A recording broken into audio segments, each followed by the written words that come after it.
বাজারে সেদিন ঘুরতে ঘুরতে হঠাৎ করে আমাদের সেই পুরাতন সেজান ম্যাঙ্গো জুসটা পেয়ে গেলাম, এবং সাথে সাথে মাথায় আসলো যে ম্যাঙ্গো জুস দিয়ে কি ধরনের একটা ককটেল আপনাদের আমি পরিবেশন করতে পারি।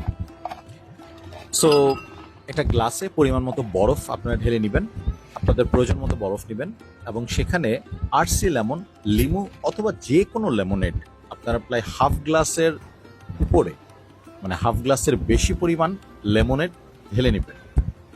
তারপরে সেজান ম্যাঙ্গো জুস অথবা যে কোনো বাজারের ম্যাঙ্গো জুস আপনারা সেই গ্লাসের উপর ঢেলে গ্লাসটাকে রিফিল করবেন। সো আমি এখানে সেজান ম্যাঙ্গো জুসটাই ঢালছি, এবং আপনারা দেখবেন অ্যামেজিং কালার সেটার মধ্যে আসে এবং খেতেও খুব মজা। লেমনের সাথে ম্যাঙ্গো ফ্লেভারের juice, the combination is very good. আপনারা বাসায় ট্রাই করবেন এবং অফকোর্স ট্রাই করে কমেন্টসে জানাবেন খেতে কেমন লাগলো।